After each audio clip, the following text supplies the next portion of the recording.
Aquí, ¿quién fue el que hizo este atropello a la población civil aquí en este lugar?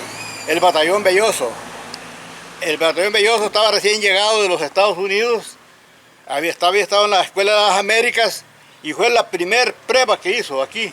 Se ensañó con nosotros aquí. De lo que sabíamos nosotros efectivamente era que Estados Unidos financiaba al ejército salvadoreño con $1 millón mensual, diariamente, ¿verdad? Entonces, y eso fortalecía al ejército.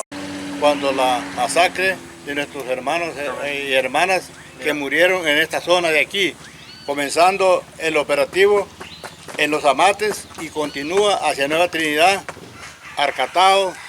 Cuando él venía y me dijo, compañero Julio, prepárese, hay que salir inmediatamente porque los soldados están ya ahí en el río de Huancora.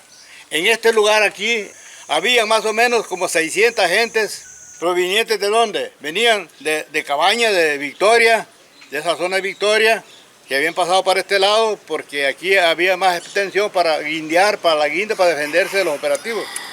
Y estaba la gente de Rama Caída, de Patamera, de Tequeque, los Albertos, los Dubones, Santa Anita y la gente de Los Amates. Pero habíamos aquí más o menos 600 gentes, entre niños, ancianos, mujeres.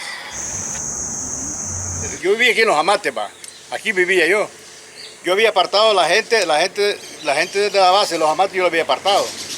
Y la gente que había venido del otro lado estaban concentrados aquí para arriba. Me fui por este camino, para acá. Allí, por donde saqué el colacate que está allá, encontré yo 3 guerrilleros. Y me dijeron, compa Julio, ¿para dónde va usted? Voy en guinda, le digo, voy para afuera, voy buscando la salida, porque el enemigo está ahí por la... No, me dijo, ahí está en la jabonera, hasta allá, me dijo, ahí están en un lado. Dele de vuelta. Entonces ellos se fueron a apostar a una trinchera allí, andaban 3 fusiles, bien me recuerdo yo, y entonces, dispararon unos tiros. Y con esos tiros distrayeron a los soldados, Y yo me tiré a la quebrada, hay una quebrada para allá, esa quebrada. A una prima mía se le había quedado una niña perdida. Todavía salí yo de la quebrada y me vine a buscar a la niña, y jalé a la niña.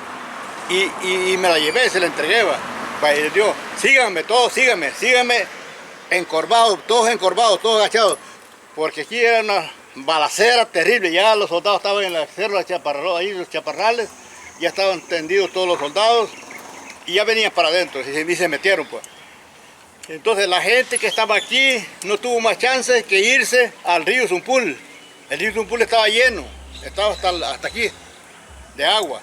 Entonces yo, como pude, por ahí botamos las cosas que andábamos, la maleta yo me logré sacar. Andaba una niña tierna yo, que mi esposa se me había muerto unos meses antes, y yo andaba a mi niña aquí, y saqué la maletilla, unos trapitos para lidiar a mi niña.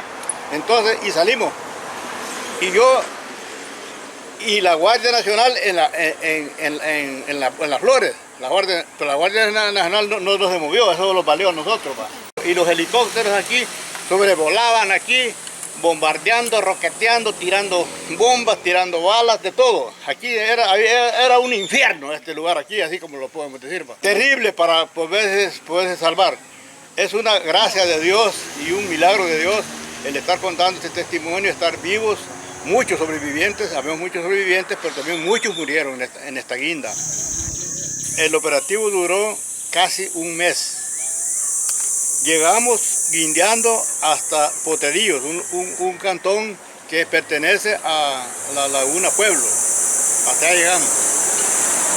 Entonces allá estuvimos refugiados casi en territorio hondureño.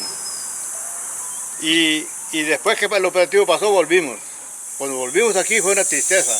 Vinimos a encontrar todo destruido, las casas quemaditas, los rayos que teníamos quemados, los cultivitos ya estaban bonitos, los maizaditos así, ya los habían rozado, los quemaron, los rozaron y no había nada. Eso fue una tragedia que duele mucho el corazón contarla, decirla, porque uno hace memoria de la gente que uno conoció, que ya no están con nosotros, ¿verdad?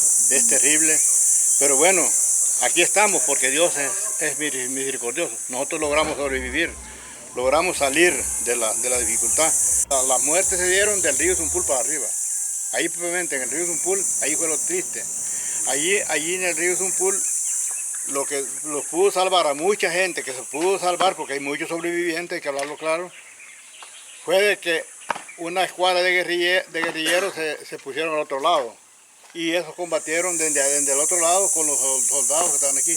Pero a todo esto, los soldados aquí andaban como locos, por todos lados, aquí era una nube de soldados. Y andaban una fuerza vestida de blanco como él, la camisa de él, va. Que no podemos dar nosotros qué fuerza fue esa, va. Si era la mano blanca, si eran los paramilitares, si eran los de orden. No podemos identificar eso, va. Pero si yo veía a esa gente que corría detrás de la gente, esa gente vestida de blanco pero armados, va, disparando, va. Hubieron muchos muertos en este paso aquí, porque la gente se tiró al río con niños chiquitos, muchos niños también se ahogaron, aparte de la lancha hubieron más niños ahogados, va. Y gente adulta también que se ahogó aquí, va. Entonces la gente se pasó para el otro lado y siguió lo que pudieron, siguieron caminando y le dieron para arriba, escondiéndose en los montes, pero los soldados llevaban el rastillaje, va. Los soldados al llegar aquí se tomaron toda la altura, todo aquello cerro allá. Y desde allá ponían las ametralladoras y tiraban para el río. Y la gente se desesperaba, bajo las balas. Y los guerrilleros estaban en esa altura, de ahí en esa altura. Desde allí respondían ellos con un pequeño juego, pero los guerrilleros respondían para que la gente pudiera salirse un poquito. Y así fue como mucha gente se salvó. Y me capturó el ejército, me llevaron al DM1. Del DM1 con la gente. Y fuimos a Calle Real.